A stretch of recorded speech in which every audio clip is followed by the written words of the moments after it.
Hello there, I'm Pat. I'm Abe. We are going to make scarappiello, if I pronounce that right, scarappiello pork chops today. So the scarappiello part comes in at the very end when you add some spicy peppers to it. So if you don't like spicy peppers, you just leave that out and you could just make the pork chops. So my hubby is going to start the pork chops for you. So what we've already done, actually ahead of videoing this, we've already taken the pork chops and we have pounded them. So this way they're thinner than what they were when we first bought them. Alternatively, if you buy thicker pork chops, you can scallop them and then you can pound them also, because pounding them does make a difference when you go through this process of making them for this particular recipe. So we're going to then dip them in egg. We're going to add a little bit of just pepper. We're not adding salt because the other ingredients that we're using have a little bit of salt already, so we don't want to make it too salty for the recipe. So we're going to take one of these. We're going to dip it into the egg, and then I'm taking some Asiago cheese and I'm putting it on the chop. And now this recipe doesn't have any bread, so it's good for people who are trying to eat less carbs. It's good for a keto diet, because what we're using, and I'm sorry that we didn't talk about this when we first started, the ingredients are very simple. The pork chops, the eggs, grated cheese, and pork rinds that we ground. So instead of bread, we're using pork rinds. So now I have the chop that has cheese on both sides, not too much because this is Asiago cheese, so it's very potent. And now I'm crusting it with the grated chicharrones, as they're called in Spanish.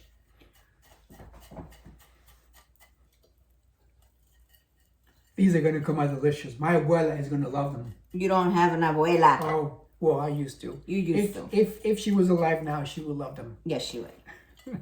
So here's the pork chop that's encrusted with chicharrones. So we're just going to do 3 of these, and then we're going to go to the stove to cook them, and then they finish cooking in the oven. So again, Abe did the egg. I'm doing the cheese. Yeah, and we're using Asiago cheese because although like some people may find it a little, pungent, the Asiago cheese gives this particular recipe a lot of flavor. And then it achieves what we want, which is to have a lot of flavor, and then also, but avoiding any kind of carbohydrates in it. And again, this is something that it's packed with protein, and it's quite healthy actually. Well, if you like to eat pork. Yes, obviously. And also you can substitute pork with any other meat that you like. I'm sure that it will come out just as good with beef, lamb, even chicken cutlet. Exactly. So yeah. This way you avoid using bread. Okay. Z, would you mind putting the stove on? So what we have in the pan to brown these is olive oil and about a tablespoon of butter. What the butter achieves is it just gives it a really nice taste. And then once they're browned on both sides, we're going to put them in the oven to finish cooking them. So now we're going to take a break, set up the camera by the stove, and we'll see you back in a couple of minutes. Okay, so we're back. Now, so I have the olive oil with the 1 tablespoon of butter. I've already warmed it up. I'm going to take our encrusted pork chops. I'm going to put them in here until they brown. The flame doesn't seem to be high enough, so I'm going to make it higher. Okay. And actually 3 don't fit in here, or maybe I squish it. Let me see. Let's see if we can squish it. Nope. So I'm only going to make 2. So we're going to brown it. And again, I'll come back when they're browned and I'll show you what the next step is. Hi, we're back. So now the pork chops have browned on the stove top, and they have a beautiful golden color, and they smell delicious. We're going to take them and put them in the oven. The one thing that we just want to say, you don't have to have this two-step process. You can make these directly in an air fryer, or in the summer we have actually made these in the grill outside. So, and they come out just as delicious. So we're going to put it in the oven for now, and when they come out, we are going to add the peppers with a little bit of the brine that comes in it, and that will give the pork chops that delicious flavor that this caparella recipe calls for.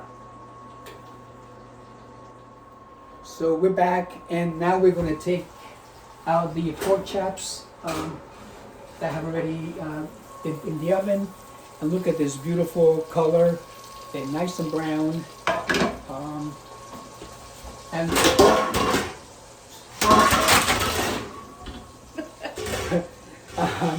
so what we're going to do now. Oops. That was a special effect team actually in the background. As I mentioned before, what we do at the very end here, we take a little bit of the brine that's in the peppers come in. We're going to take a few of these. I know that I like hot peppers. Pat likes them not as much as I do, so we're going to go light with the peppers. And again, when you serve it, I think that you have the option of putting some of these on your dish or not. So we're going to take this, and we're just going to kind of just let that sit there for a couple of minutes so that the flavors meld into the meat. And now you're ready to serve. Again, as I mentioned before, you can make these in air fryer or the grill. Are we ready? Yeah. Okay. Go ahead. Put them on the plate, and then we'll come. So we're going to plate them now, and then we are going to taste them because again, no good recipe can go without being tasted at the very end.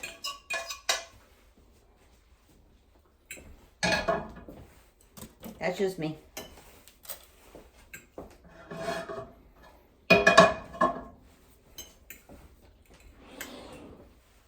Okay.